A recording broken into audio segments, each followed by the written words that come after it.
Assalamualaikum warahmatullahi wabarakatuh.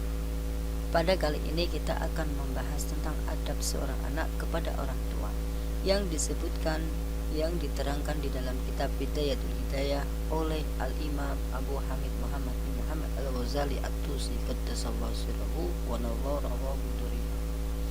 Bismillahirrahmanirrahim. Nawaitu ta'alluma wa ta'lima lillahi ta'ala.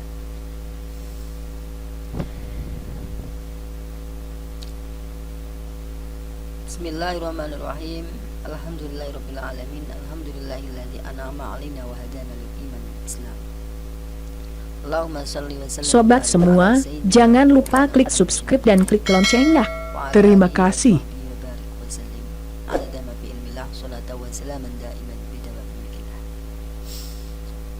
Di dalam kitab Bidayatul Hidayah diterangkan, jika engkau mempunyai kedua orang tua, maka adab seorang anak kepada kedua orang tuanya adalah memperhatikan ucapan mereka, berdiri manakala mereka berdiri, mengerjakan perintah mereka, tidak berjalan di depan mereka, tidak meninggikan suara di atas suara mereka, menyambut panggilan mereka, mencari ridho mereka, merendahkan diri di hadapan mereka, dan tidak mengungkit-ungkit amal bakti yang telah dilakukan, yang telah kita lakukan kepada mereka. Tidak menatap mereka secara tajam, tidak bermuka masam kepada mereka, dan tidak pergi kecuali dengan izin mereka. Semoga kita bisa menjalankan ini semua sehingga kita mendapat keberkahan dari mereka dan dari Allah Subhanahu wa taala di dunia wal akhirah. Ketahuilah, setelah manusia terbagi atas 3 kelompok, sebagai teman, sebagai sahabat, atau sebagai orang awam. Ketika bergaul dengan orang awam, jika engkau kebetulan bertemu dengan orang bodoh, maka hendaklah engkau tidak ikut serta dalam pembicaraan mereka, mengabaikan ucapan-ucapan dusta mereka, tidak memperhatikan ucapan-ucapan buruk mereka, berusaha untuk tidak sering bertemu dan butuh pada mereka, mengingatkan perbuatan mungkar mereka secara lemah lembut, serta memberikan nasihat manakala diharapkan bisa mereka terima. Ketika bergaul dengan saudara atau teman, sedangkan terhadap saudara dan teman ada 2 tugas yang harus kita perhatikan. Tugas pertama, terlebih dahulu engkau harus melihat kriteria orang yang bisa dijadikan sahabat atau teman. Jangan engkau bersahabat kecuali dengan orang yang benar-benar layak dijadikan saudara atau sahabat. Rasulullah Shallallahu Alaihi Wasallam bersabda, seseorang bergantung pada agama teman karibnya. Oleh karena itu, hendaklah kalian memperhatikan siapa yang harus dijadikan teman karib. Manakala engkau ingin mencari teman yang bisa menyertaimu dalam belajar, serta bisa menemanimu dalam urusan agama dan dunia, maka perhatikan 5 hal berikut ini. 1. Akal. Tidak ada untungnya bergaul dengan orang bodoh, karena bisa berakhir kepada kemalangan dan terputusnya hubungan. Paling-paling mereka hanya akan memberikan mudarat kepadamu serta ingin memanfaatkan. Nauzubillah min dzalik.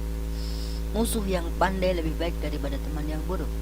Imam Ali radhiyallahu taala anhu berkata, janganlah engkau bergaul dengan orang bodoh, hendaknya kau betul-betul menghindarinya. Betapa banyak orang bodoh yang menghancurkan si penyabar ketika ia menginginkannya. Seseorang diukur dengan orang lain, di mana orang itu mengikutinya seperti sepasang sendal yang sama, di mana sendal itu menyerupainya sesuatu dan yang lain mempunyai ukuran dan kemiripan. Hati yang satu menjadi petunjuk bagi hati yang lain ketika berjumpa. Yang kedua, akhlak yang baik. Jangan engkau bersahabat dengan orang yang buruk akhlaknya, yaitu orang yang tak bisa menahan diri ketika muncul amarah dan syahwatnya. Al-Qurna At-Tardi rahimahullah anhu dalam wasiatnya kepada putranya manakala akan wafat, beliau mengatakan, wahai anakku, jika engkau ingin bergaul dengan manusia, bergaullah dengan orang yang jika kau layani dia menjagamu, jika kau temani dia membaguskanmu. Bersahabatlah dengan orang yang jika engkau ulurkan tanganmu untuk kebaikan, ia juga mengulurkannya. Jika melihat kebaikan-kebaikanmu, ia mengingatkannya, dan jika melihat keburukanmu, ia meluruskannya. Bersahabatlah dengan orang yang jika engkau mengungkapkan sesuatu, ia membenarkan ucapanmu itu, Jika engkau mengusahakan sesuatu, ia membantu dan menolongmu. Serta jika kalian berselisih dalam sebuah persoalan, ia mengalah padamu. Imam Ali radhiyallahu ta'ala anhu mengungkapkan syair Rajazna, sesungguhnya saudaramu adalah yang ada bersamamu, yang membiarkan dirinya menderita demi kepentinganmu, dan yang jika bingung dia menjelaskannya padamu.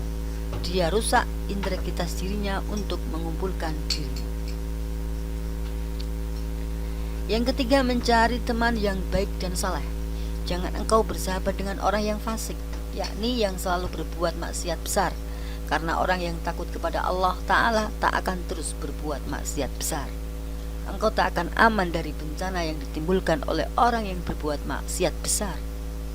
Ia akan selalu berubah-ubah sikap sesuai dengan kondisi dan kepentingan. Allah Subhanahu wa Ta'ala berfirman, jangan engkau ikuti orang yang kami lalaikan hatinya dari berzikir kepada kami dan mengikuti hawa nafsunya. Orang itu betul-betul melampaui batas. Quran Surat Al-Kahfi ayat 28. Hindarilah bergaul dengan orang fasik, sebab selalu menyaksikan kefasikan dan maksiat akan membuatmu toleran dan meremehkan maksiat. Oleh karena itu hatimu akan memandang remeh masalah ghibah, menggunjing, mengadu domba, dan lain sebagainya. Seandainya mereka melihat cincin emas atau pakaian sutra yang dipergunakan oleh seorang yang ahli fikih atau seorang alim atau seorang ulama, mereka akan sangat mengingkarinya, padahal ghibah lebih hebat daripada itu. Naudzubillah min dzalik.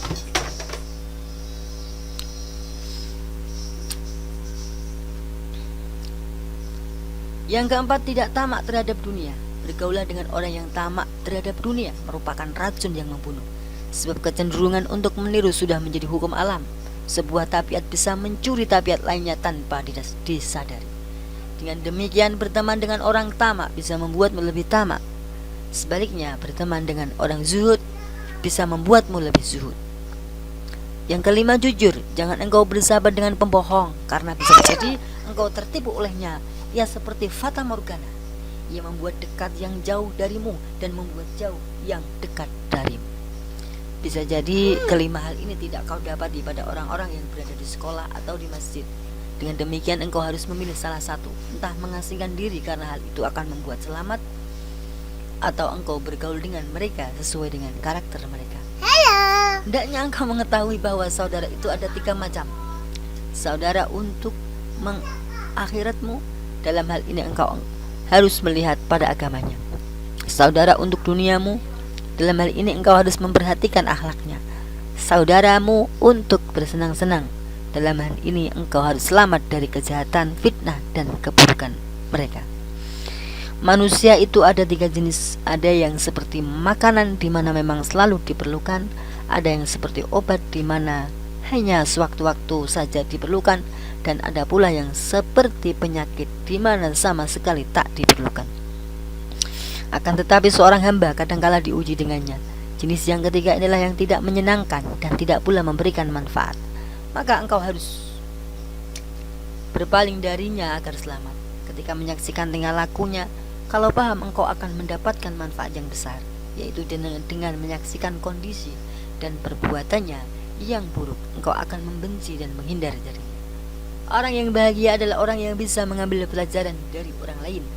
Seorang mukmin merupakan cermin bagi mukmin yang lain. Nabi Isa alaihissalam pernah ditanya, siapa yang telah mengajari adab padamu? Siapa yang telah mengajarkan tata krama kepadamu? Nabi Isa alaihissalam menjawab, tak ada yang mengajariku. Tapi aku melihat kejahilan orang bodoh, maka aku pun menghindarinya. Benar sekali yang beliau katakan. Seandainya manusia meninggalkan apa yang mereka benci dari orang lain, adab mereka akan menjadi sempurna dan tidak perlu lagi para mu'addib atau orang-orang yang mengajarkan adab atau etika.